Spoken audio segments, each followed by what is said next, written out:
Hey guys, welcome back to my new blog Pratibha and cuisine. आज हम बनाने जा रहे हैं उपमा, जो एक पौष्टिक, स्वादिष्ट और बनाने में बहुत ही आसान है। यहाँ पे मैंने एक कटोरे से थोड़ा कम सूजी लिया है, मतलब रवा लिया है। और यहाँ मैंने प्लेट में हाफ घिसा हुआ गाजर लिया है, 2 छोटे साइज का बारीक कटा हुआ प्याज लिया है, 1 टमाटर बारीक कटा हुआ लिया है, 2 हरी मिर्च कटी हुई ली है, 4 लहसुन की कलियाँ कटी हुई ली है, 1 टेबल स्पून मैंने ब्लैक मस्टर्ड सीड लिया है, ड्राई करी पत्ता लिया है, आप चाहे तो फ्रेश ले सकते हैं। और यहाँ पे मैंने हाफ नींबू लिया है और यहाँ पे मैंने कुछ मूंगफली के दाने लिए हैं, आप अपनी क्वांटिटी के हिसाब से लीजिएगा। अब हम गैस ऑन कर लेंगे और एक कढ़ाई पैन लेंगे। अब सूजी को इसमें डालकर 2 मिनट के लिए लो फ्लेम में रोस्ट कर लेना है। आप इसी तरह से मिला के इसे रोस्ट कर लीजिए। रोस्ट हो जाने के बाद इसे हम प्लेट में निकाल लेंगे। और फिर उसी कढ़ाई पैन में 4 टेबल स्पून मस्टर्ड ऑयल लेंगे और इसमें मूंगफली के दाने डालकर 2 मिनट के लिए लो फ्लेम में फ्राई कर लेंगे। ये फ्राई हो चुकी है। अब हम इसे प्लेट में निकाल लेंगे। अब इसमें ब्लैक मस्टर्ड सीड डालेंगे, करी पत्ता डालेंगे, 2 कटी हुई हरी मिर्च डालेंगे और कटा हुआ लहसुन डालेंगे और थोड़ा इसे फ्राई कर लेंगे।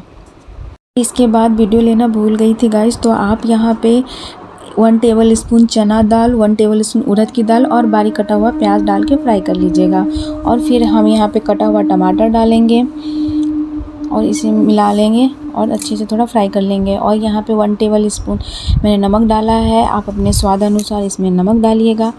थोड़ा फ्राई हो जाने के बाद अब हम रोस्ट किया हुआ सूजी इसमें डाल देंगे और इन सारी चीज़ों को मिला के फ्राई कर लेंगे।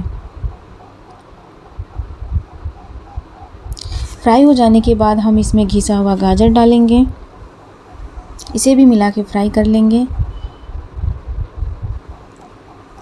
अब हम इसमें फ्राई किया हुआ मूंगफली के दाने डालेंगे और इसे भी मिला के थोड़ा फ्राई करेंगे।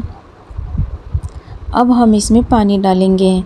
यहाँ मैंने 1.5 गिलास पानी लिया है और हमें उतना ही पानी डालना है जितने में पूरी सूजी अच्छे से मिल जाए। और हमें एक्स्ट्रा पानी नहीं डालना है, नहीं तो हमारे उपमा का टेस्ट बिगड़ सकता है और हमारी उपमा अच्छे से नहीं बनेगी। फ्लेम को मीडियम टू लो रखना है, नहीं तो सूजी सारा पानी जल्दी सोख लेगी। इसमें काफ़ी मात्रा में कैलोरीज और फाइबर होता है और वेट लॉस में भी हमें मदद करता है। आप इसे सुबह के नाश्ते में ज़रूर बनाएं।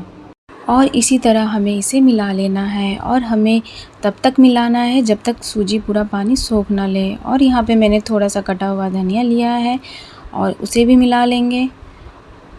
और आप देख सकते हैं कि यहाँ सूजी सारा पानी सोख चुकी है। अब हम इसमें नींबू का रस डालेंगे और इसे थोड़ा सा मिला लेंगे। अब इसे आप प्लेट में सर्व कर सकते हैं। आपकी उपमा बनकर तैयार है।